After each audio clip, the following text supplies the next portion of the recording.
episode of Sideline Warning is brought to you by Sport, makers of the original magnetic running pouch. Whether you're biking, running, hiking, or even traveling, the Sport clips to your waistband with magnets for an easy, convenient way to carry what you need without the bulk of belts or bags. Visit theroosport.com and use the code SIDELINE30, all lowercase, for 30% off their entire product line. Again, that's theroosport.com, promo code SIDELINE30. And now on with the show.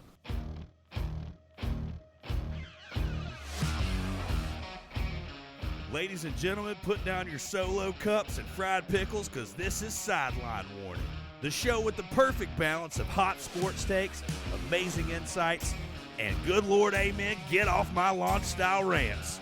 If you want to be a part of the madness, call the Blitz line at 931-44-BLITZ. That's B-L-I-T-Z, because that's how you spell Blitz.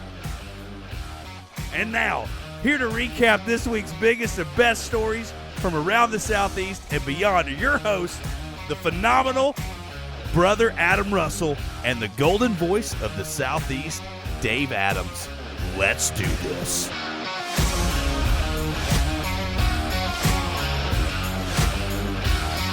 And welcome back into Sideline Warning, everybody. It's good to talk to you guys again. It feels like it's been a couple of weeks because you know what? It has been. We took the week off for Easter, and then we decided to do some stuff, and here we are with a brand new Sideline Warning.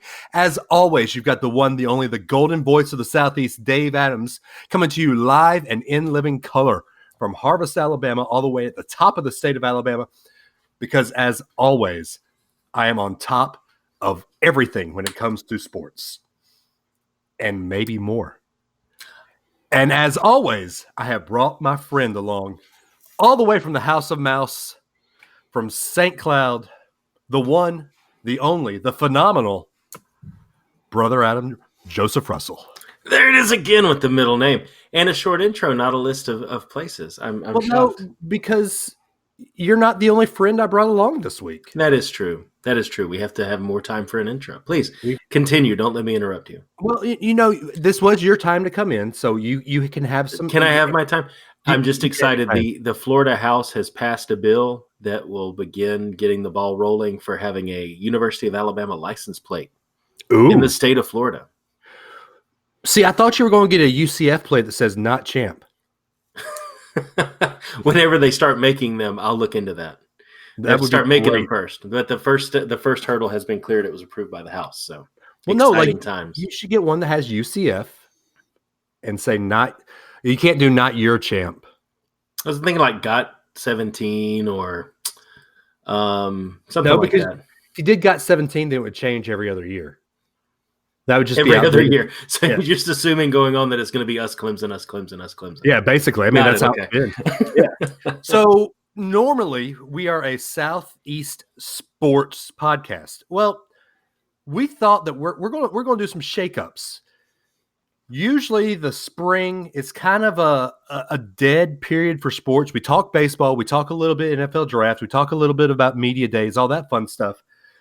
But Adam and I do more than just sports. And I know a lot of our listeners do more than just sports. So we're going to bring in some variety and talk some modern news, some pop culture, some Disney, some whatever have you. Well, this week, something big happened, guys. And if you haven't seen EndGame, we're going to spoil it. I'm sorry. We're going to talk EndGame. And to do that, we brought along one of the biggest geeks. Can we call him a geek? Nerd. Yes, yeah. Nerd. Okay, nerd. All the way from Utah, by way of Michigan, Chris Papciak. What's up, guys? How you doing? I'm doing well, Chris. Fantastic. Are you excited to be on a sports podcast to talk geeky pop stuff? Oh, yeah. All the sports, all the geeky, all the nerd, all the good pop culture fun stuff. It's going to be great. So a little background. The three of us had got together. We were going to do just a variety podcast, and we still might do that. So the name Geeky Pops, that's ours. We've trademarked it. That's ours. You can't take it. You might see a podcast called Geeky Pops in the near future.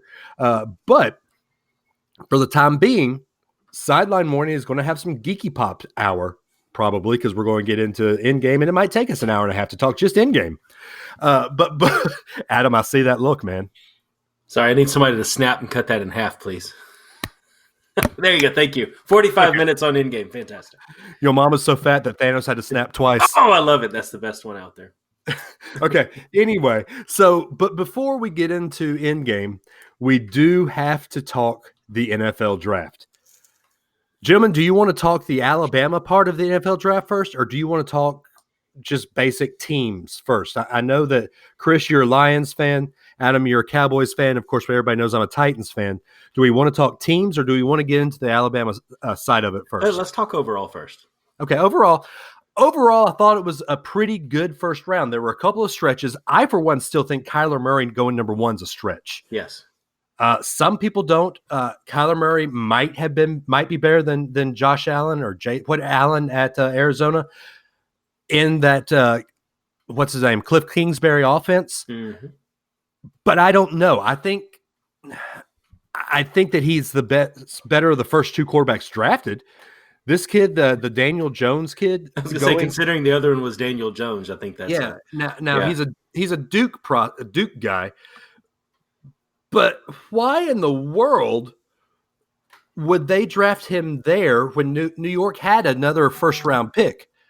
They could have easily gone somewhere else and taken him probably in the later half of the second round, because no one was saying that he was going to go there. Yeah, I have no idea. I can't explain it.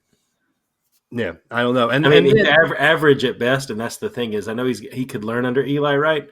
He could develop, but it just didn't seem like what they really needed at the time. But, yeah, I agree. And then looking at what the Raiders did. Now, the Raiders had a couple of first-round picks, mainly because they traded a bunch of players last year. They traded they have one of the Cowboys' first-round picks because of the Amari Cooper trade. Mm-hmm. They had, of course, one of the Bears' first-round picks because of the trade Khalil Mack. And honestly, did the Raiders get their money's worth for those picks? Was Farrell worth a number 4 pick? At number 4, no. I thought that he was mid-round at best. Yes. Yep. I don't know. And then Josh Jacobs, as an Alabama fan, I'm sorry, Josh, you went to the black hole. and that's not really that good of a place to be. Yeah. Now, Chris, you as a Lions fan, I know you and I have talked over the last couple of days, and you're not very happy with TJ Hawkinson. Yeah. No, not as a first rounder and top 10 pick. He is easily the best tight end in the draft. And that was the last position they needed. Yeah, but let me read you here. I'm looking at the Bleacher Report. They gave the Lions a B- overall grade, and they say the most notable pick was TJ Hawkinson. Well, yeah, it was their first highest pick, but I've read reports where they got C- grade, and I gave them a D. Okay, overall D. Well, see, so here's what's happening. Matt Patricia is trying to make Hawkinson Rob Gronkowski, and he could be, because I think he has that ability. Why would I want a kid who's going to be injured half his career and retire by the time he's 31? Well, but he basically re-energized the tight end position. Yeah, so why wouldn't when he played? Yeah, but why wouldn't you want that with Matt Stafford? You were talking about earlier this afternoon when you and I were talking. They paid Matt Stafford all this money. He was at one point in time the highest paid quarterback in the league, the highest paid position player in the league. So why are you not happy that they gave him a good target like somebody like Rob Gronkowski? The problem is they're always trying to go after offensive weapons, and they're not doing anything to protect him. We literally didn't get anyone decent for an offensive line. Their offensive line is terrible. Last season, I watched them get sacked 9 times for an NFL record in one game. It's just absolutely deplorable to think that they know what they're doing in the front office in the draft. It's just absolutely terrible to watch. It's just I'm a loyal fan for years, and it's the same old Lions still. Yeah, I like the report that I saw that their 5th round pick, the corner, was the best one for Detroit. Who was their 5th round pick? Amani Oruwari. Oruwari. You just say. Yeah, he's a interesting pick. Yeah, I've seen it where it's a surprise sleeper pick. They said he's got length and speed, and he'd be an outside cornerback opposite with Darius Slay. So I don't know. We'll see. I don't know. Right now, the Lions aren't going to do anything this season, so it's going to be you're going to see the Bears take over, probably win the NFC North. So the Bears, yeah, Bears. Mm-hmm. And you know we talk a lot of college sports, so we do have to bring in your Michigan fandom here. Devin Bush going to the Steelers, Rashad Gary going to the Packers, and I'm looking. Those are your two. Chase Winovich went to the Patriots. Yeah, but that was in the 2nd or 3rd round, right? Yeah, but he was a notable player. At least at Michigan, he's a notable player. We'll see what he does in the NFL. He was a pretty dominant force on the field. He's pretty well known. I don't know what else we're going to see from the other players. Devin Bush, we'll see if he can get out there and hit the ground running right off the bat. If he can be an impactful player with the Steelers. So yeah. What about Rashawn Gary? You're not. I mean, that's for a lot of Michigan fans. It is nice to see Gary going somewhere in the North, like Green Bay, where you could watch him play. Yeah, it is. It's always exciting, to see our Big Ten players stay in the NFC North, and you get to see them for many years, watch them develop. I don't know. We'll see. They were pretty big names on the field. Watching them play, whether or not it's always a hard transition. I've seen plenty of good players play at Michigan and go on to the NFL and not make any impact whatsoever. So we'll see what happens. I believe one of those position players that made an impact at Michigan and not much of an impact in the NFL played for Adams' team as a quarterback. After he played for the New York Yankees farm system. What was that guy's name? Go ahead and say it. I can't remember. It was a quarterback. It sounded like you were setting me up for something on that. No, now I'm going to have to look it up. But anyway, all of our listeners are probably just yelling at the radio saying who it is. But Adam, I'm sitting here looking at the 1st round and I see no Cowboys. No, because we won the draft already by trading our 1st round pick for Amari Cooper. You did get the draft before it was even started. I'm not going to say you won the draft. I will say that you had a good draft grade from Bleacher Report. I'm seeing a C+. But the one thing that you won't like about this, Adam, the most notable pick for the Cowboys at number 58, Tristan Hill, defensive tackle, out of Central Florida. Yep. Yeah. What are your thoughts on your Cowboys going forward? You really didn't need much of anything. I mean, the Cowboys needed a little defensive help. Offense, they're pretty much set. Yeah. So really the only thing they need was a little bit of defensive help, and it looks like you've got it. You did get a guard at number 90, but nothing really notable. No, and I say it tongue in cheek that they won the draft. I really do think, though, there's nothing they could have done with that 1st round pick that would have been better than picking up Amari Cooper. So I think that was the best decision that they could have made with that one.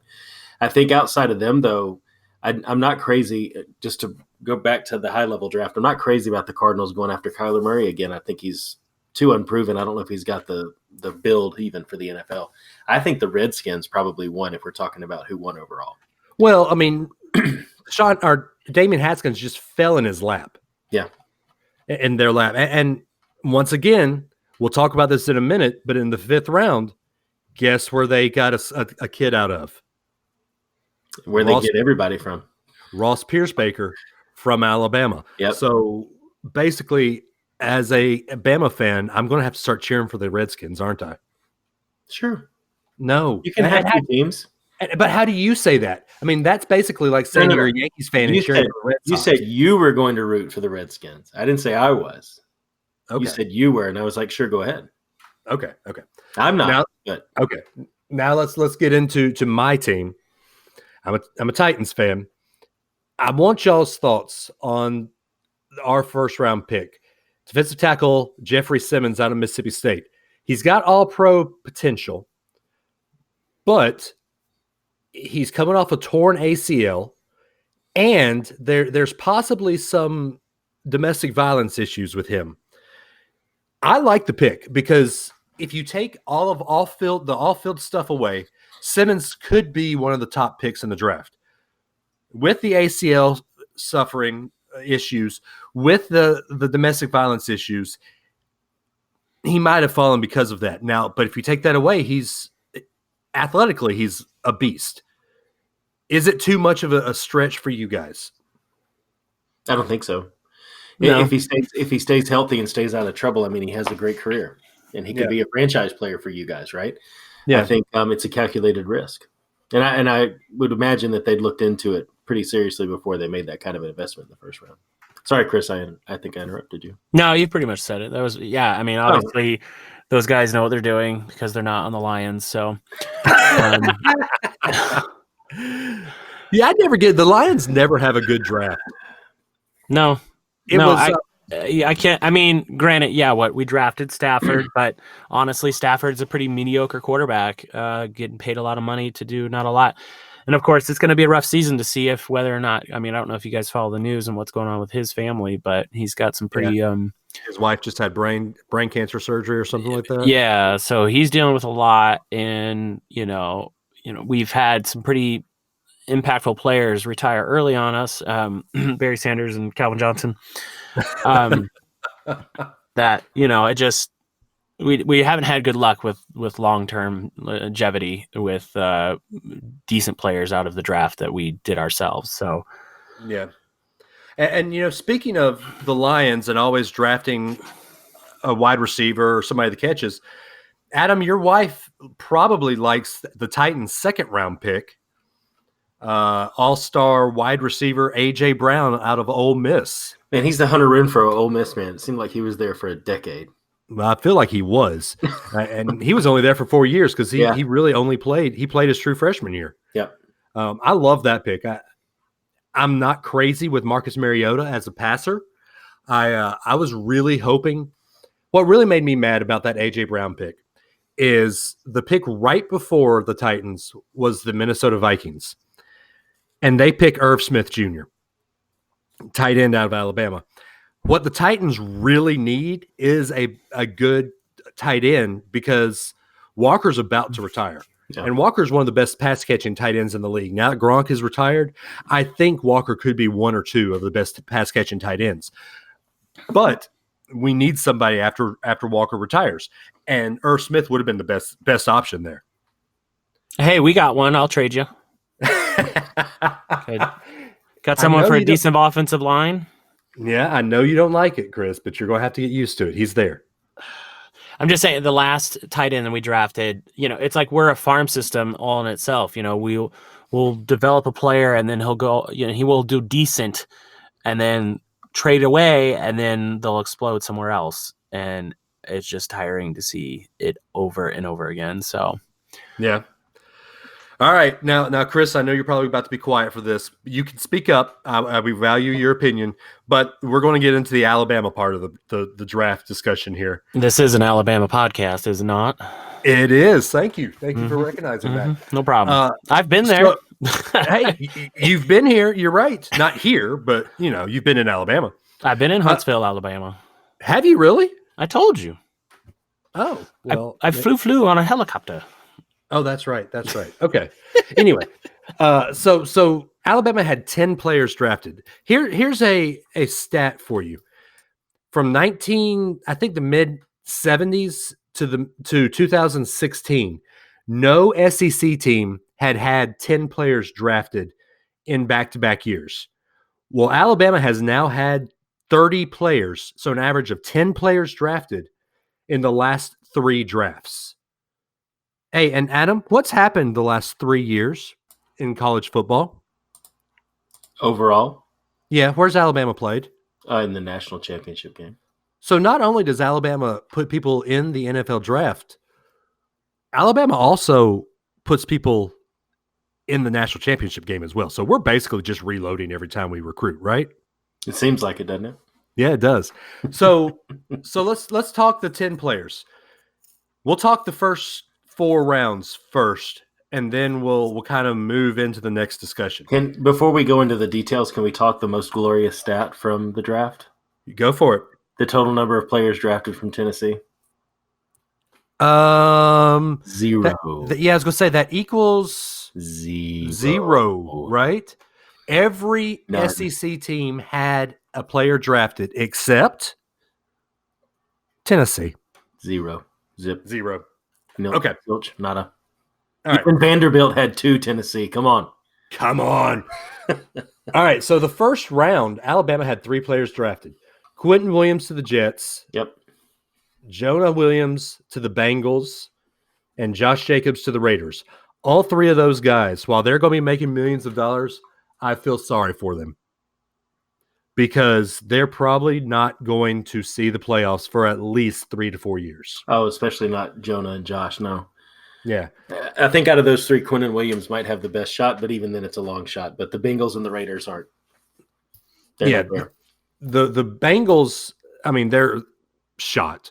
The Jets might have something because they just got a good running back. They've got a good wide receiver. They now have Q. Their defense is looking up. Mosley is now on the Jets. So the Jets might have something, but they're still the Jets. In the second round, we've already talked about Irv Smith Jr. went to the Vikings. Third round, Damian Harris went to the Patriots. That's a shocking stat to me. Yeah. Because the Patriots already drafted Sonny Michel last year. Michel had a very good rookie year. Why do the Patriots need Damian Harris? Why did Alabama need Josh Jacobs and Damian Harris, et cetera, et cetera, et cetera? I think he provides a certain skill set. I think with Damian, it's beyond yardage. Mm-hmm. We saw at Alabama his leadership. Right. And I think that type of maturity probably brings with it something that they see. I mean, they can put him in short yardage situations. He can definitely pound the ball. But I think he even has something beyond that would be of interest to a team. I do think New England's depth at running back, though, does question. And I actually saw this as one of the worst 6 picks in this year's draft on one report. Really? It ranks all the way down in the bottom 6 just because they don't need a running back right now. That's true. But I think there might be some intangibles that they were looking at. That's very true. And Saban may have called him and said, "Hey, do my boy a solid." Well, yeah. I mean, yeah. I mean, and if you look at it, Sonny Michel and Damian Harris are 2 totally different type of running backs too. Like you were saying, it's going to be that thunder and lightning type of pairing. Damian Harris is going to be your pound back, and then Sonny Michel's a scat back. But therein again, the Patriots don't run the ball much. Yeah. So I don't know. Maybe Belichick is trying to do a Saban-style offense. Who knows? But in the 4th round, Alabama linebacker Christian Miller goes to the Panthers. This brings in the topic I really want to get into. 2 weeks before the draft, Nick Saban had, you put a microphone in front of Nick Saban, and he's going to throw something out at you. I'm going to read the quote. Nick Saban said, "If you're a 3rd-round draft pick, and we had one here last year, I'm not going to say any names. He goes and starts for his team, so he's making 3rd-round money, which is not that great. He'd be the first guy taken in his position this year, talking 2019 probably, and make 15 to 18 million more. So the agent makes out, the club makes out, and now they've got a guy that's going to be playing for that kind of money for 3 more years." So basically, Saban's saying, kind of slow your roll. You need to. If you had stayed 1 more year, you could have made some really good money. Well, we all know who he was talking about. Of course, Ronnie Harrison, who went third round, started for his team with the Jacksonville Jaguars. Harrison gets on Twitter, and you know how these young kids these days on their Twitter machines. Yes, I said that tongue in cheek. I am on the Twitter machine myself. Ronnie Harrison says, "Coaches get so butthurt nowadays about a kid making a decision to live out his dream and go pro. Makes me think, do you really care about the success of the kid or how your program performs? Hashtag hunted. Keep my name out yo mouth. Hashtag Bama. Hashtag Saban. Hashtag God got it." Well, let me ask you something. Who are the 2 notable juniors that came out in this year's draft? Deontay Thompson, Savion Smith. I'm going to throw another one out there. Mack Wilson. Yeah. Mack Wilson and Deontay Thompson didn't get picked out till the 5th round. 5th round, yep. Deontay was 5th round first pick to the Cardinals. Mac was 5th round 17th pick to the Browns. And I was really surprised by that too. I'm not. No, because Mac doesn't have a good head on his shoulders. We knew that. We saw that at Alabama. Yeah. If Mac stayed one more year at Alabama, if Deontay stayed one more year at Alabama, I'm not going to say they would be the first linebacker and the first safety taken, but they possibly could have been a 2nd to 3rd round player. Yeah. And Savion Smith didn't even get drafted. So I will say this, and I was listening to Barrett Sallee on Monday talk on his Instagram. It's not our place to ask, why is this kid leaving school? He shouldn't have come, blah, blah, blah, blah, blah, because we don't know their personal life. We don't know where they came from. They might just want to go out and make that league minimum $250,000 and be happy with that. I mean, that's good money. That's probably top 10% of the country. Well, no, top 10% of the state you live in. You can make a comfortable living if you save well enough on $250,000 for 10 years. But if you were going to come back, and Mac Wilson would definitely have been the starting linebacker at Alabama, and Deontay Thompson would definitely have been the starting safety at Alabama. If you had come back to Alabama and made a 1st or 2nd round draft grade, you could be making in the tens of millions. Article now on tdalabamamag.com about Savion Smith says, Savion Smith and others should have listened to Saban. Here's what an undrafted rookie earns. So an unsigned rookie, which is what Savion Smith is now, he'll make a salary of about $570,000 per year. He may make $70,000 in a signing bonus, and that's if he makes the team. And he's stuck with that contract for 3 years. Nothing may be guaranteed, but he can keep his signing bonus. So in 3 years, he'll make $1.7 million. Now, that's nothing to sneeze at. Everybody here on this podcast, Chris, me, Adam, we would all love $1.7 million over 3 years. Sign me up. I don't care. I'll be a tackling dummy. You know how much money he's going to take home after all that, though? Yeah, probably half of that. About $350. Right. A middle round 2nd draft choice this year is expected to earn $1.7 million a year plus a $2.7 million signing bonus. So his haul in 3 years is $7.8 million. A drafted player signs a 4-year deal, blah, blah, blah, blah, blah. That's $6.1 million more, or more than $2 million a year more than he'll make as an undrafted free agent. So in other words, a 2nd round player makes more in 1 year than an undrafted free agent player makes in 3 years. Plus, he has guarantees that the signing bonus if things don't work out. So I'm not saying that the kids were 100% wrong. I don't know their lifestyles. I don't know what they had going on in their life. I don't know. But, was Saban right to say what he said? 100%, and he's now validated by what happened in the NFL. Yep. Was Saban saying these things a couple of weeks before the draft because he knew what GMs were telling him? Or was he saying to save face? But Dave, everybody making a big deal out of this is almost to me a mountain out of a molehill, because Saban's point was mathematical. Right. It was pure math.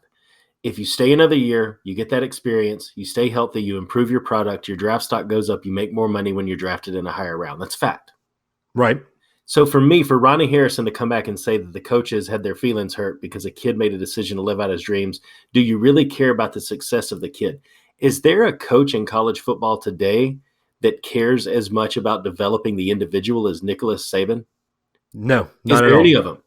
So for somebody to go through his program, and he used him as an example, his point is valid. If Ronnie Harrison had stayed another year, if any player who leaves early stays another year, and they improve their product, they improve their draft stock, they get drafted in a higher round, they make more money. Yeah, I mean, he just happened to be the example he used. So to me, I'm not mad at Saban at all. He's making a point.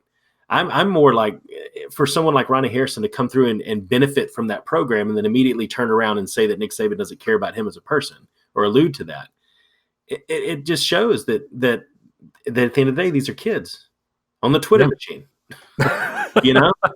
And I think that Saban's point is that he is focused on the individual, because as an individual, as Ronnie Harrison, the person, right, not the shoulder pads behind a uniform, a property of a team, the person made good for himself. He's playing pro and he's making a lot of money. I mean, once Uncle Sam dips his hand into your point, Chris, it's not that much, but he makes his money now. But look at what he could have done in the long term. If he just spent one more year, one more season at Alabama, you multiply that $15, $18 million times however many years he could play in the league. Over a lifetime, that could be $100 million over a whole career. But he wanted to get out. He wanted to make his money now. And it just shows the immaturity of some of the thought processes. Again, though, you don't know what his family was going through. Maybe he knew something we didn't know and had to make that decision. Who knows? Well, and here's the other thing, Adam. You and I have actually had a money conversation in the last couple of weeks. You know, I've told you I'm not good at the 401k game. I'm not good at the stock game. But in the grander scheme of things, this is exactly what we're seeing. Yeah. These kids, if they had the patience of staying one more year, yeah, you're going to get hurt. You might get hurt, but these kids put out an insurance policy on themselves. Yep. If you get hurt, you get paid $100 or $1 million or something like that. If they had the patience and came back one more year, you could, like you said, you could be sitting on $15 million instead of 1.5. Chris, I think you had a point a couple of minutes ago. I talked over you. Did you? Oh, just the amount of money that, like you said, 1.7 over 3 years he was going to make. Right. After where was he playing at? He was an undrafted free agent, so I'm not sure where he is now. Where was he? You said that's what he earned though in 3 years. No, that's what his contract will be in 3 years. Oh, okay. So of course, so depending on where he's going to go play will determine, of course, how much he's actually going to bring home. And then Jacksonville of all places. Well, and Florida doesn't have a state income tax, so right. You know that's an advantage there. You know, had he been playing in California, New York, or something like that, I mean that's a whole different story. But just notoriously overtaxed, especially on a high income like that. But you know, after expenses and everything like that, they inquire. I mean, the kid's not going to be making a lot of money, and yeah, it would definitely have been a far bigger investment. However, of high risk to play one more year of college, and that's probably the way they look at it. They're like, I can get paid right now, and I can't take the risk of getting hurt and not getting drafted at all. Right. And but still, they got to take the money now. You know, it's like the honey pot is right there, and I'm just going to go for it. So yeah. And again, there was something where he needed to make money faster. I mean, you never know what someone's personal situation is, but I do agree also with Nick's point here. And Dave, we've kind of broached this topic on the show before, and I promised I wouldn't share my full opinion on this, but no, but he's right. The agent makes out, the club makes out because they're getting a bargain, and this kid ends up getting it shortchanged. This 20-something-year-old kid is being told by all these people, if you just do this, you'll get the money now. And they're forcing these things to happen to these kids. I mean, would you imagine having to make a decision like that when we were 21, 22 years old?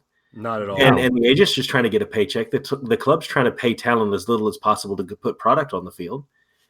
And once he's there, he's locked in. They can't do anything about it for 3 years. Right. Yeah, they're pushing him to do it, and it's wrong to do to these kids to try to entice them out of that. So I think for me, for anybody to be upset at Saban, and this is a little ridiculous because he's actually the one at the end of the day. Yeah, he might have called out a former player indirectly, but he's the one at the end of the day. He's actually trying to protect these kids from a system that just treats them like property. Yeah, that's all I'll say about that. Well, you know, I hate to say it, Adam, but I had an epiphany last night. I'm sitting here playing MLB The Show on PlayStation last night, and I'm sitting there looking at free agents to get moved over to the Braves in my season that I've won 3 straight World Series. And then I'm sitting here looking through this list of players and looking at their attributes. I'm like, holy crap. I'm looking at a player and saying which one I want to buy the best. So without getting into your point, you're right. I will explain a little bit off air, a little bit more to you, Chris. We can't get into it on the show, but 2 more Alabama players we got to talk about getting drafted. Ross Piercebaker, of course, going to the Redskins. Great pickup by the Redskins. And then Isaiah Buggs in the 6th round going to the Steelers. You don't really see many 6th-round players getting drafted and sticking around.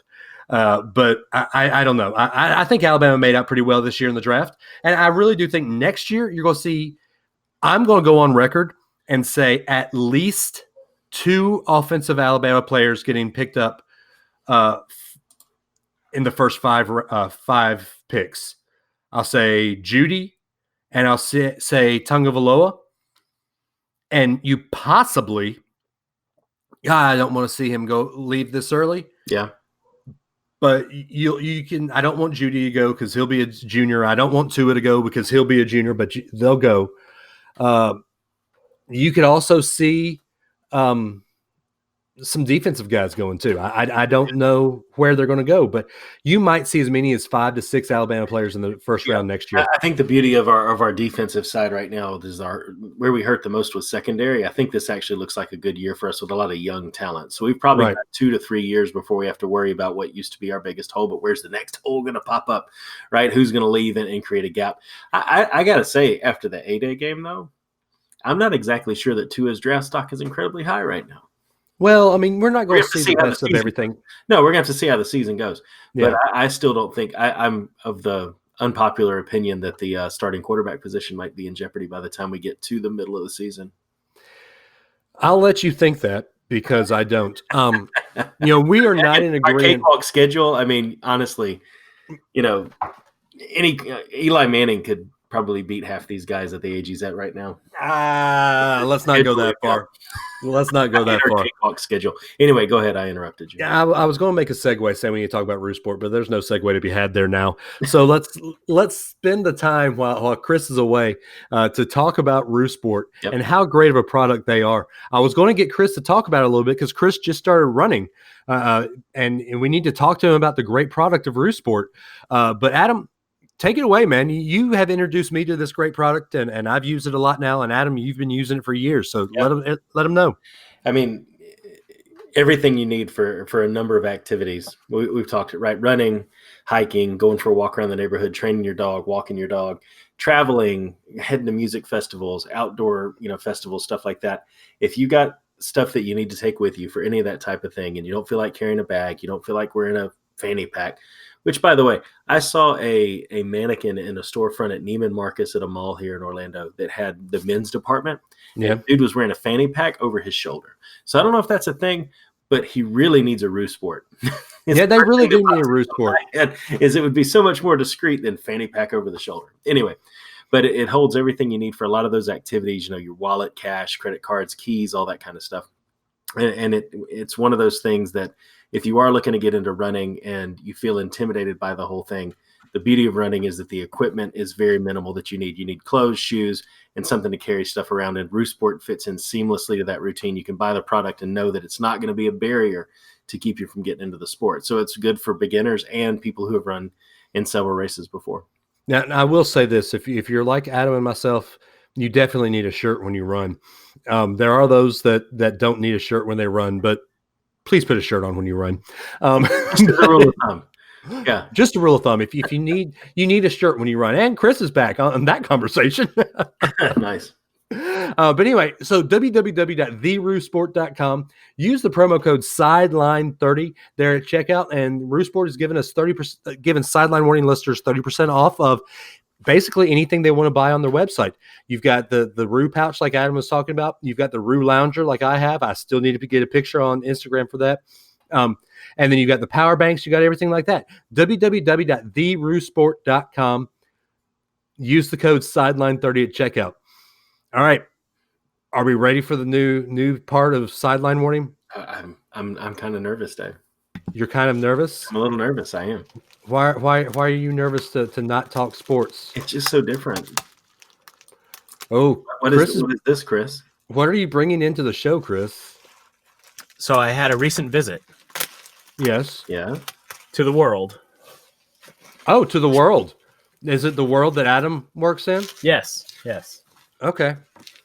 I just happened to be there on a very special day. Yeah. Star Wars Day? No, Earth Day. Earth Day. Oh. Animal Kingdom's birthday. Okay. And the suspense is killing me. I know. This is riveting podcast radio. He's unwrapping a picture. So you hear the I was in Animal Kingdom on Earth Day. Yeah. And you know who the father of Animal Kingdom is, right? Joe Rohde. I got to meet Mr. Rohde. And I got a picture signed by Joe Rohde. Wow. Did he have his earring in? Of course. He signed it with his earring, Dave. I wouldn't be shocked. He was a very pleasant man, in fact. So then I actually got to talk to Jen, who's his producer for the last 25 years. Very nice. And she happens to have a drink at the Nomad Lounge called Jen's Tattoo. And I actually got to see the tattoo. Wow. Yeah. So it was very... Speaking of drinks while we're at the World, we're going to get off of this and talk Endgame and Star Wars here in a second, but you brought this up. Adam, I brought to your attention a couple of weeks ago the very special bourbon that Knob Creek has at Disney Springs. Have you found any of that yet? And have you gotten me a bottle? No, I have not. Well, we need to rectify that situation. Oh, you want me to just search all the locked liquor cabinets around property till I find one? Yeah, that'd be nice. Okay, yeah, I'll get right on that, Rose. I mean, don't you know people that can get me a bottle of the Knob Creek? I know people who probably know where it is. The getting the bottle is the hard part. Well, you've got tenure there. No matter what you do, you can't get fired. I guess we're going to find out, aren't we? Yes, we are. I'll be down there in September at the very latest. Nice. All right. So here's our spoiler warning. Spoiler warning. If you haven't seen Endgame, we're going to spoil it because we're going to talk about the movie. We're going to talk about our thoughts. We're going to talk about what should have happened, what didn't happen. I think that list is going to be very short for me as well as Chris. I don't think I got your opinion of it quite as much as I got Adam's. But first off, let me get your takes on Endgame. As the end of the Avengers chapter of the MCU, what did y'all think the movie was? How did you think it was done? I'll let our guests go first. Yeah, go ahead, Chris. You're the geeky pop guy. I would have to say that the Avengers Endgame was everything that you were hoping it could be and more. It was beautifully done and had me on the edge of my seat and excited for just about every moment that I was in the theater. Yeah, well said. I've never cried in a superhero movie. I cried on 3 separate occasions in this movie, and I'm not ashamed to admit it. I had tears rolling down my eyes. I'm with you there. I love you 3000. When the 2 times I man. love you 3000. All 3 of us have daughters in this show. Yeah. When Tony said I love you 3000 in his hologram video message back to his daughter when he's dead, there's your first spoiler, guys. When Tony's dead, I bawled my eyes out. I haven't cried that much watching a movie since Field of Dreams. Want to have a catch pop? That reminds me. The Fire Frogs just had Field of Dreams night. Oh, they showed the movie. You got to play catch on the field if you brought your kids, and they had the author of the book there. Tell me you went. It was the night of Emma's birthday. It was one of the nights that the night of Emma's birthday was her like my birthday. So you should have told me, and I would have been down there. Dave, what? You would have sacrificed HHN for that. Good point. Yep. Okay, on to the next. Okay, next. Thank you. Next. No, I have to say too, really quick before we move on. I agree. I was a little bit nervous that they were going to try too hard, and while I was exhausted at the end of the movie, and I still don't think I've processed everything. I need to see it again just to kind of understand everything that happened. I thought it was perfect. It was exactly everything that I wanted it to be at the end of the movie. So let me ask you guys, did you stay to the very end? I did not, but I know what happened at the end. Even though there wasn't an end credit. Yeah. Did you get the 3 clangs? I didn't, only because I messaged you, in fact. Right, I know. I was like, we got to go to a babysitter. No, but I did hear about the clip, and I'm assuming it was. It wasn't a clip. It was just 3. The sound bite, the sound clip. It was like like a metal sound hitting. Like it was Iron Man, right? Yeah, it was Iron Man. Basically, it was an homage, like a 21-gun salute, with the Iron Man banging his anvil, his suit. Yeah. So, what were your thoughts when they killed Thanos in the first 20 minutes of the movie? It was expected. Really? Oh. Yeah, That was so unexpected to me. no, he had nothing left. He wasn't fighting. They were done. They had no answer. So it just was. It wasn't as shocking, I guess, because I was like, well, we got 3 hours, and they're already like, Thanos isn't in mode to fight, so, and they weren't going to go all that way, and I don't know, not kill him, I guess. Right. It just was like, okay, so now we're going to really get into the movie. Now, the big thing was the very next thing after that was the 5 years later. Yeah. That shocked me too. That was the big shot. That was just like, and it was a slow reveal, and you're like, and there's this weight, and you're like, you're just thinking the implications of what would happen with half the people gone for 5 years and having to live with that, and then having no solution to the fix, and just having to, carry on as if, like life goes on. Yeah. So, well, Adam, you had a Thanos related moment, I guess, because you didn't think it was expected, right? No, I didn't think it was expected. I think, though, when they said he used the stones and they just were gone, like we're going to travel, right, and get to where he is. I mean, it was surprising to me that he used the stones to destroy the stones, but at that point, to Chris's point, I mean, it was done at that point. Something else had to happen. Right. I liked it. Well, I didn't expect it. I liked it because it took everything that we expected the movie to be, right? Like I expected it to be, they're going to build up to a big final battle where they finally find Thanos and it's going to be a hunt for him and all this stuff. Well, they found him really fast, killed him really fast, right? Right. Threw that out of the water. But it was a different kind of like unexpected than cutting Snoke in half. At least Thanos had the chance to do something like really super villainy before he met his end, Right. So I think it was great because it was surprising in a good way and set it up where now I'm interested to see what actually happens. So, did you like the comedy bit with Thor? What are you doing, Thor? I went for the head. Yeah. Oh yeah. Yeah. Yeah. Oh yeah. Yeah. It was a nice callback. Yeah. And what were your thoughts on basically the Big Lebowski Thor? I loved it. He was basically the dude the whole time. I just love that the 5 years later not only meant that, to Chris's point, that the world had to find a way to move forward. The Avengers had to find something to do for 5 years too, right? Right. And they all handled it in their different ways. And I think that the combination Bruce Banner Hulk, where he finally kind of came to terms, it was funny more than anything else to me. But I even enjoyed that part of it. I didn't think that was too far fetched, or it didn't throw me off. The problem with that, did they make Hulk smaller? Because when they showed me Hulk from the first Avengers versus Hulk from the Bruce Banner Hulk, it almost looked like Hulk was smaller. He was.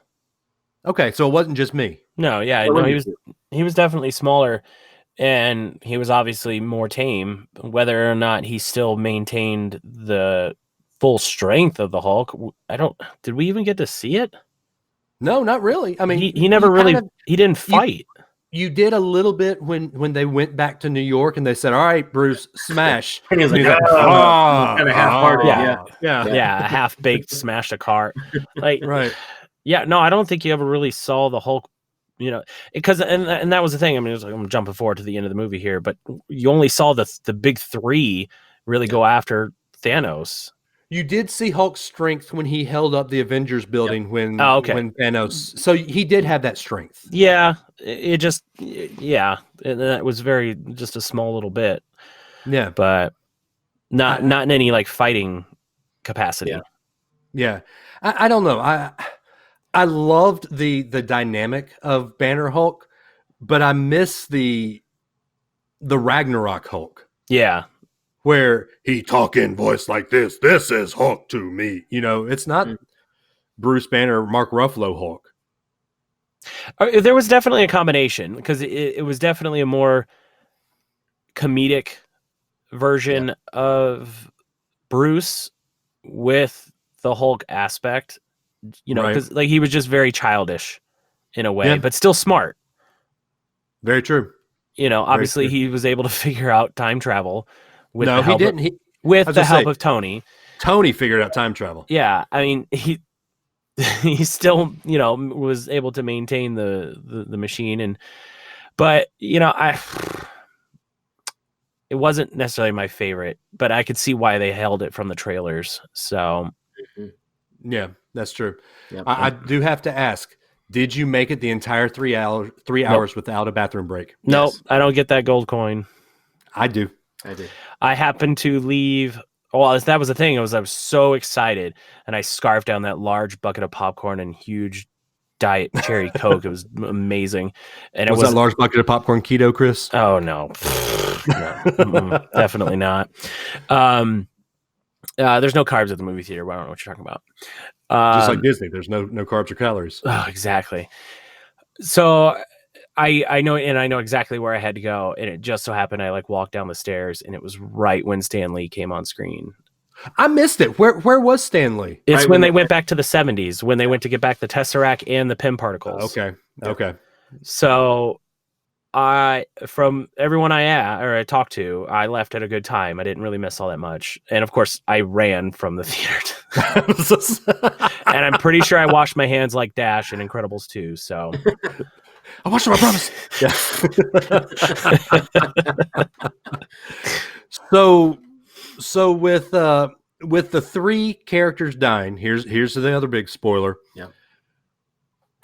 We can't say that Captain America died.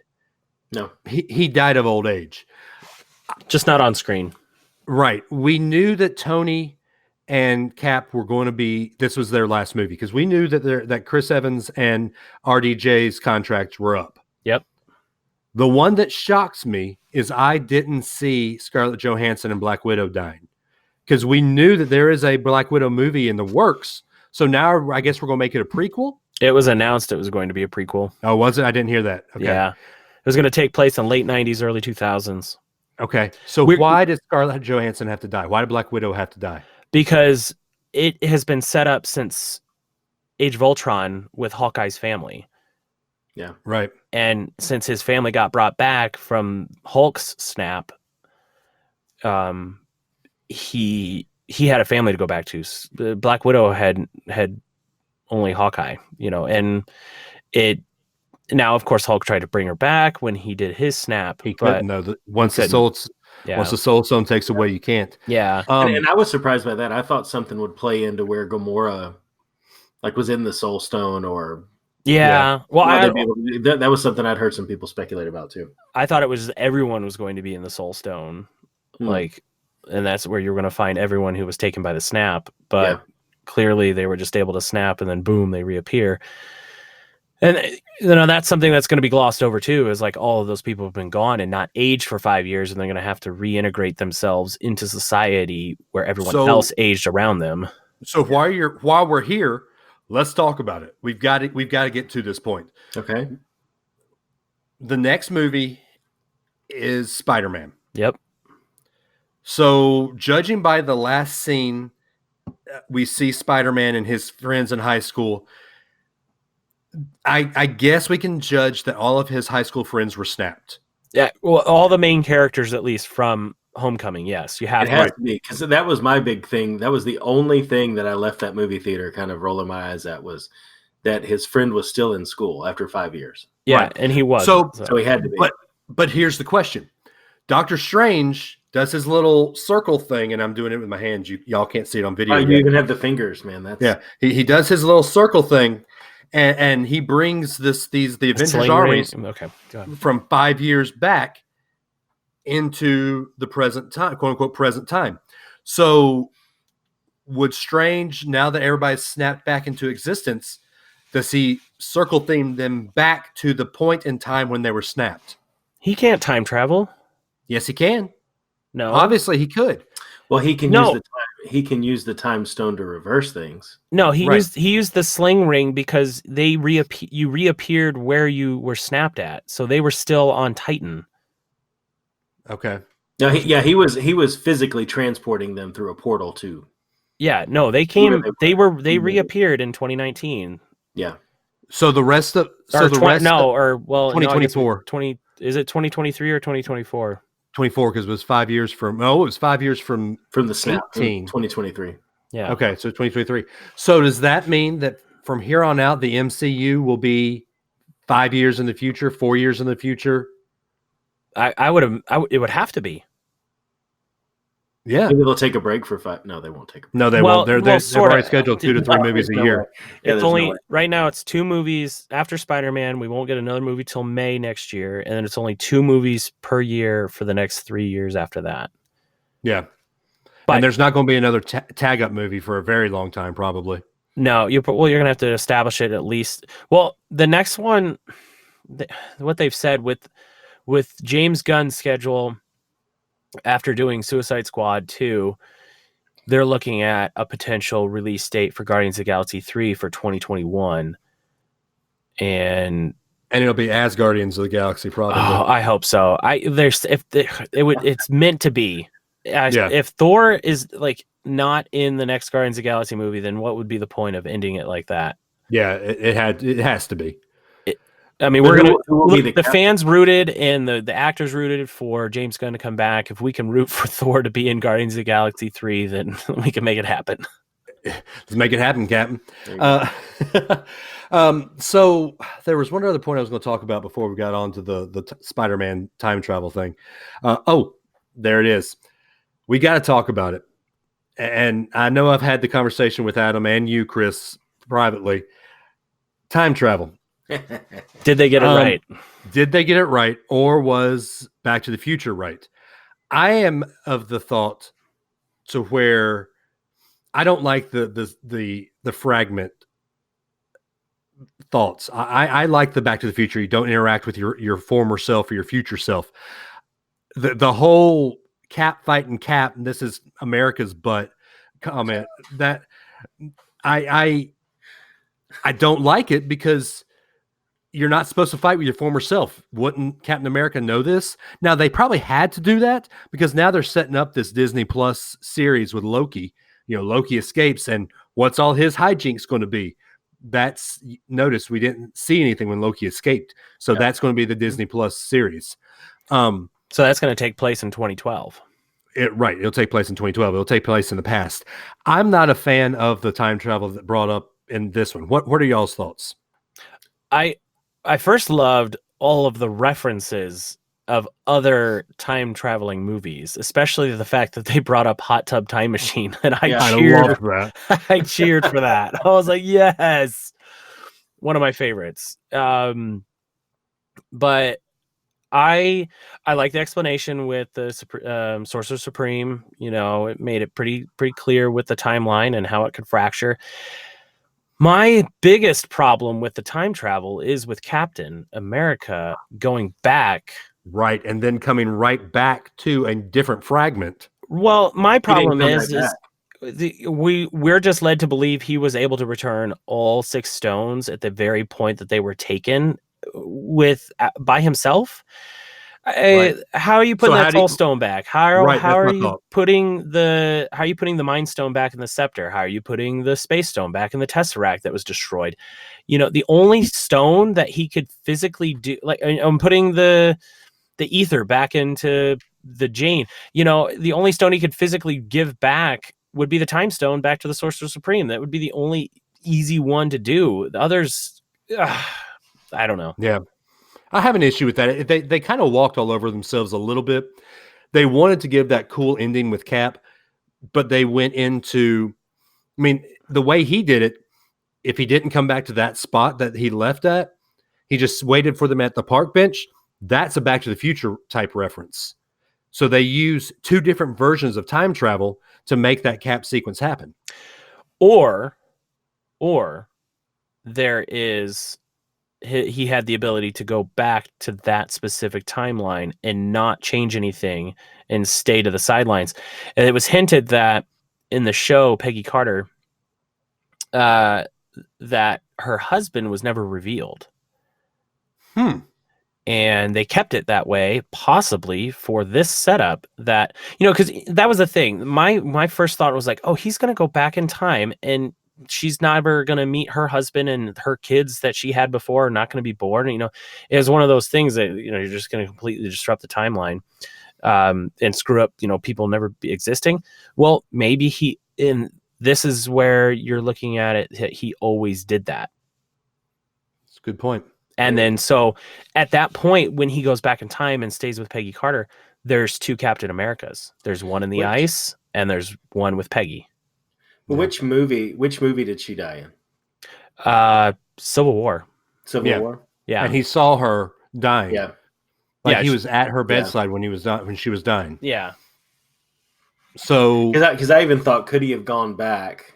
But I guess that wouldn't, because I was thinking, could he have gone back, because he wouldn't have had to put the first stone he would have had to put back was the Tesseract from Avengers. Yeah, but how does he recreate the Tesseract? Right? Like, yeah. you know? Yeah. I mean, the only thing I could think of is if he was able to use the time stone on the stones to put them in the. I don't know. Yeah, I don't know. Yeah, I had a problem with that too, with the whole putting back. And, here's the other thing I was going to talk about with the Soul Stone. Nebula is a good guy at this point in time, or 2019 Nebula is a good guy. Why would she not have told? I mean, she knew that Gamora died because Thanos had to push Gamora off because she had to kill something that he loved. Why would Nebula not have warned Black Widow and Hawkeye, hey, to get this stone, one of you has to die? Because they went in flying blind. Oh. And that's something that no one's talking about. So that's kind of a dastardly thing. And it's interesting too, why send the 2 people who actually love each other. Right, exactly. I mean, great writing, but well, and that's why you don't tell them. Right, but still, I mean, because look at the scene, just them fighting to which one's going to get to make the sacrifice. True. You see Hawkeye flying, and then the last second, here comes Black Widow flying in with the cord to save him, and then just to let go. It's just it was just like their battle in Civil War. Just really cool. So, referencing those 2, I hope they're both in the Black Widow sequel. They have to be, because I don't know how many times it's been referenced in all the other films, but I need to see Budapest. What happened in Budapest? Good point. Yeah, absolutely. Yeah. They've referenced it so many times. Even in this film, was it referenced in this one? Yeah, it was. You're setting it up. If you don't show me Budapest in the Black Widow prequel film, then it's all for naught. I want to see a Hawkeye film where he turns into Ronin. Well, we just did. Well, no, we saw what led him to it, right? Yeah, what made him become. I mean, I know he gets dark, right? But I want to see how Ronin, how he gets the outfit. He's not the first Ronin in the comic books, so how does he know to take on the moniker Ronin? Well, I mean, that's just a classic name. It is. But anyway, so we've talked about the good with this. Is there anything that you would have changed? I have one very small one. I know it happens in the comics, and it makes more sense thematically with Falcon taking up the Captain America mantle, with Bucky, stepping aside. Right. And not to mention, we're getting a show with those 2 as well. So I can't wait. We're gonna get to see Falcon become Captain America, or get that title, I guess. I mean, I'm only assuming. That was the only thing I was like, oh, I just assumed because Bucky has the same powers as Cap that he would get the shield, but Well, he's the next guy to get the shield in the comics, but Falcon also becomes Cap in some of the comics as well. Yeah, no, and that's why I understand. And thematically for the series, it made more sense for Falcon to get it, as opposed to Bucky. Right, that's true. That's very true. Because what's Bucky's other name? Winter Soldier? No. He had another name. What they call him? He's not the white. When he's in Wakanda, they give him a different name. Oh yeah, the White Wolf. It was the White Wolf. It. Okay. Yeah. Okay, so Adam, would you have changed anything else? Is there anything you would have changed? Yeah, I think, and maybe it's setting up something with whatever they've got planned for the next phase. I don't know, but I think there's just some of those loose ends. Like if you had to give back the Soul Stone, the whole thing did feel like that. Oh, okay, I'll take it back. No big deal. It's like returning something to Walmart, right? As long as I have the receipt, I'll be good. I think though, if you had to give up something to get the Soul Stone, being able to get something back if you gave it back might have been something neat to see. But I just, it did feel like that whole thing. I thought, honestly, at the end when you see Cap, it's from a distance and he looks so small. I thought he had gone back to even before he had been injected with serum. Oh wow! And maybe he didn't want to be Captain America, like ever. Like he wanted to live a life completely not being that way. I could have gone either way on how he ended up, but that's the only thing I would have changed. Like we've already talked that whole segment. Yeah, a little bit more information that would have been good. Other than that, I don't know that I would have changed anything. I like the time travel reference. I like the big kind of middle finger to Back to the Future and all the others that we're going to rewrite the rules. And you guys are wrong, and this one movie's right now. So yeah. Mine was a very small change. I think I've told both of you this, and I'm going to have to cuss. I'm sorry to make my point. But when Cap basically goes old Prince John on the Soul Stone or the Infinity Gauntlet and takes all the stone. You get my reference for Prince John, Robin Hood? Yeah. Okay.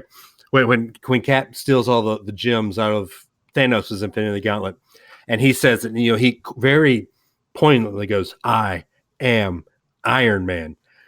I wanted him to almost go back to his. I know he was about to die, and he knew it, but I wanted him to go back to his cocky Iron Man 1 self and go, "I'm Iron Man, bitch." And you hear Ozzy Osbourne's Iron Man kind of playing the dun dun dun dun dun, and then he snaps.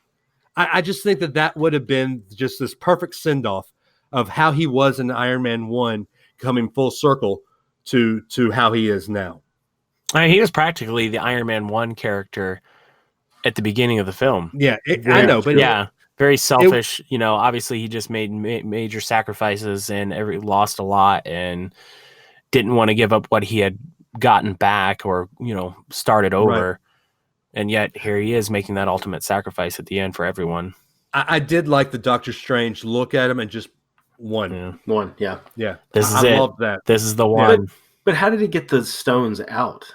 Yeah, I was confused on that one too. So many questions.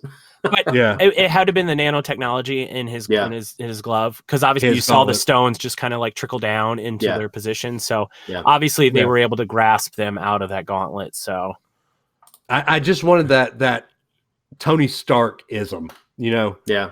I'm Iron Man, bitch. And that's twice, David. Well, it's funny too. I'm going to sound like Captain America here, but I thought that the language was a little more than it was normally was. And even from Captain America himself. I kind of, this is bad because I've seen plenty of movies with plenty of language, but it's more expected. So I kind of cringed. Yeah. Just because, obviously I want to take the kids to this, and it was like, it felt kind of forced. I don't know. A little bit. I noticed that too. Just slightly, and I mean, it's whatever. It's a different situation, obviously. I mean, they're practically in an apocalyptic situation where, half the universe was gone. So pretty much anything goes, and not going to hold anything back at that point. So obviously in the real world, there'd be a lot more than what we heard, but I'm going to come with you here, and this, I'm going to go controversial. I'm sorry. Uh-oh. Adam, you probably know where I'm going with this. I know exactly where you're going, Dave. Yep. The language was forced, but then also when one of the Russo brothers was there in the little meeting with Cap. Yeah. It wasn't just my girlfriend or my loved one. Oh, this is my boyfriend. We were they didn't. That's not where I thought you were going. I thought you were going towards the she does have help, and all the females got. Oh well, that's I was going to say something about that one too. Yeah, but it's almost like and conservative Southern Christian. I'm going to go there. It's almost like Disney is trying to. Adam, you and I've had this conversation already. Disney is pushing that boundary, seeing how far they can go, and lo and behold, in November, we're probably going to see how far Disney can go. It was 3 seconds in a 3-hour movie. Yeah, I'm gonna agree there. It was not a big deal, and it wasn't even it was almost glossed over. He said one word different than you would expect, and then it moved on. Right. So it wasn't a big deal. And in this situation where half the world is gone, love is love. So sorry. We're not going to get into that conversation here, Chris. We all have different beliefs on the show, and we understand that. We're all friends because of that. But just know we all think differently. However, I think we can all agree the forced ending part of the battle with Captain Marvel leading all of the women. Like, come on, they're really going to all set up together. Like, we got that in the Infinity War with Black Widow, Scarlet Witch, and goodness gracious, I'm terrible. I cannot remember her name. Which the one, the Wakanda. Yeah. Anyway, her. Yes, we know from Walking Dead. Gosh. Yeah. Ninjobi or whatever. Yeah, that's terrible. But like that worked well. That was fine. But this was literally, we're going to take every single female that we have on our squad here, and we're going to come at you.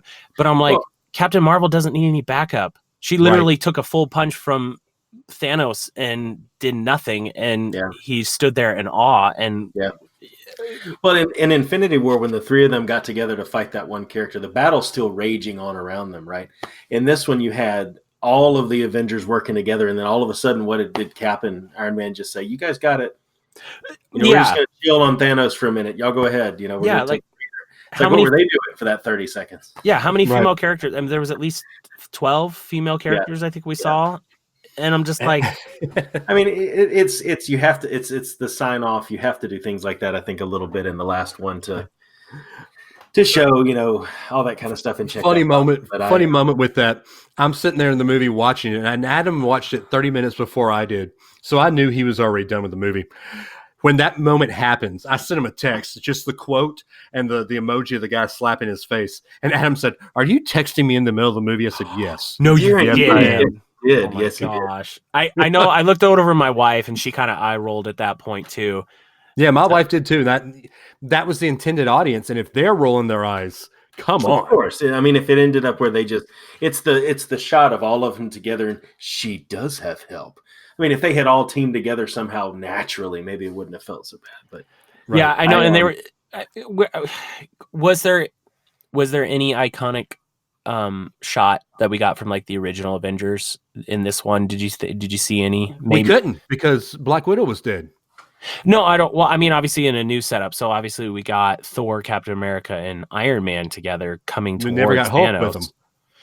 Never got Hulk and Hawkeye with the three. Yeah. Right, but those three are the only ones that have had the three individual solo films. So that's true. I never put that together. Yeah, those are your big three franchises. And even still, we might even get a third Ant-Man movie, which is ironic because he's one of the smaller characters. So, but it's still great. Oh, I love Ant-Man. Oh, they're fun. It's a favorite. It's a lighthearted, take, and it's great. Yeah. I'm just glad at the end of the day that Captain Marvel wasn't the only one that could have beat him. Okay, I agree. I was afraid that they were going to build up 20 odd movies, bring in Captain Marvel, and not to sound on PC, but they had to bring in Captain Marvel because she's the only one powerful enough, and she was going to do everything needed to beat him, and it was going to be like, why make all the other movies? Well, it's kind of BS because her power literally only comes from one Infinity Stone, and so does Scarlet Witch's. Yeah. So you can't say one or the other is necessarily stronger. We never technically saw Scarlet Witch's full power. I mean, she is just as powerful. Yeah. One of the more powerful. Mm-hmm. And then again, in the comics, she's an X-Men and not a right. Yeah. The only reason she's in the Avengers is because that's what at the time that's what Disney owned over Sony. Yeah. So wait. They're all coming. Just wait. So I don't know. I feel like some of it was forced, but other than that, I mean, you still left with a grin, big old happy grin on your face, tears, drying on your cheeks, from the intense emotional parts, especially if you've been here from the beginning, and it all culminating after 11 years, and you've built a relationship with these characters, and you know them well, and it's different than just an individual movie where you get to watch a character develop, and then it's harder to get emotional over that over a 2-hour period, whereas we're what 40, 50 hours in total of film in some of these, total. Well, to me now, I'm never going to see Robert Downey Jr. as anything but Tony Stark. Yeah. I'm never going to see Chris Evans as anything other than Captain America. Or Hugh Jackman as anything other than Wolverine. Right, exactly. But that's not true, though. I love The Greatest Showman. I didn't have to see him as Wolverine there. Right, because that is he was in 4 movies as Wolverine. He was a great 7. Wolverine. Was it really? 7. Including Logan? 7? You're talking the 3 X-Men movies, the First Class. Yeah, you're right. And the 3 Wolverine movies. And Logan. 3 Wolverine movies. Okay. Origins, Wolverine, Logan. Yeah. Okay. Yeah, you're right. You're right. I think it's different because he's a different type of actor. He does a lot of other things other than his superhero movie. RDJ, what else do you see Robert Downey Jr. in besides now? Sherlock Holmes. He's going to be Dr. Dolittle here coming up. But he's still, even in Sherlock Holmes, he's playing a Tony Stark type of character. So you're saying he's not a good actor and he's only one show pony? Or one what's the word? But he's very good at that one trick pony. One trick pony, there you go. So, I don't know. I mean... You could say the same with Samuel L. Jackson? No. To me, Samuel L. Jackson will always be Pulp Fiction. Okay, I thought you were going to say Mace Windu, and I was going to come through this screen at you, Dave. Oh, come on. No, he'll always be fanboys loving on episode 1. Don't roll your eyes at me. No, he'll always be Jules, but that was Miss, I think you need to see it again, sir. Hey, don't I be won't talking waste another 2 hours of my life again. Careful, the Sith will come after you. He is a Sith. Ooh. All right, guys. We'll save the Star Wars talk for later. We're already an hour and 15 minutes into this because when we talk the Star Wars trailer, I think it'll be another 45-minute conversation. Well, can we just do one bold prediction for Star Wars instead of a sideline warning? One bold prediction for Rise of Skywalker. Okay, Chris, you're our guest. What's your one bold prediction for Rise of the Skywalker? Oh, a bold prediction. Oof. I'm a numbers guy, and I follow the box office. So my bold prediction would be on something like that. I would say and it's all going to be dependent on the next trailer, I think. But I hope there's not another trailer. It's definitely not going to beat the Force Awakens opening. It's definitely not going to. I don't even know if after the backlash of the Last Jedi, it might not even make Last Jedi money. Ooh, and that's your bold prediction? Yeah. Okay, Adam. Ray's the bad guy. Really? Boom. You said bold. Or I said bold. So there you go. Okay. Kylo's the good guy. Ray's the bad guy. My prediction isn't, I've said this all along, and I don't think I might have told both of you. I know I've told you, Adam, what my big prediction is. So that opening clip that we see where Rey is running from a TIE fighter, that is Kylo and Rey practicing. That's not Rey running from Kylo. That's Rey practicing with Kylo. I agree with that. What happens to make Kylo good is Palpatine comes back. He's never been dead. He's learned to move the midi-chlorians. We learned that in Attack of the Clones. He can manipulate the midi-chlorians. Darth Plagueis will be back. And he doesn't like sand. I don't like sand. Is that because he's the father of Anakin? He's the father of Anakin. The way that Kylo turns good.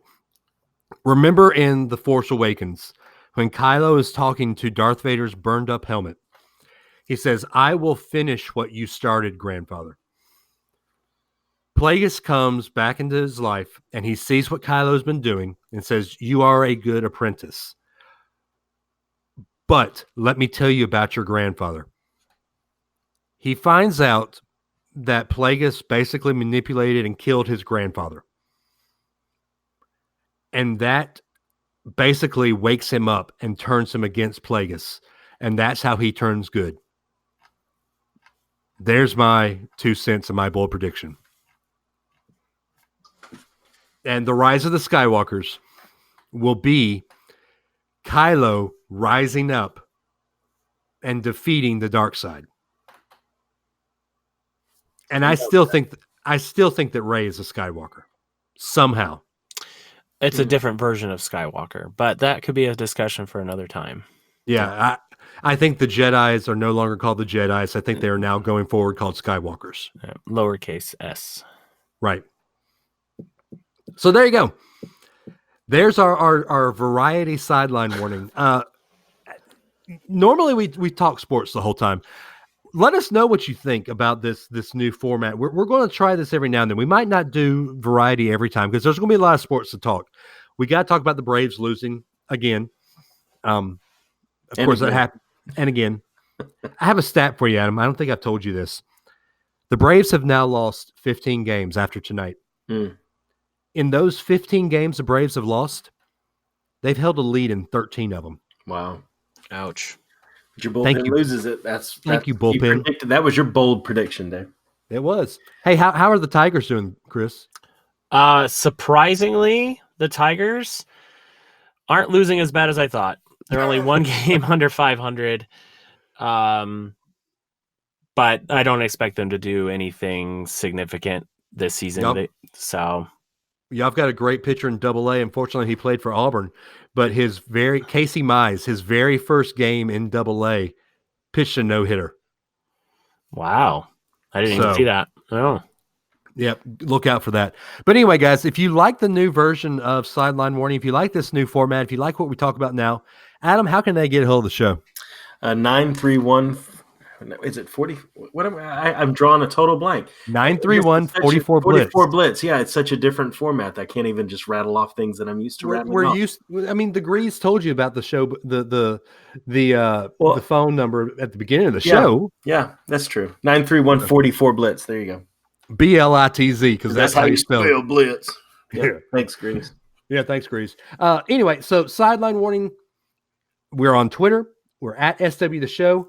I am at DAdams419. He is at Runtide Run. Chris, what's your Twitter? You don't do much on the Twitter machine, do you? No. Okay. I have a Twitter, but you won't. On Instagram, you're like Instagram husband or something like that. No, that I've changed as well. Okay.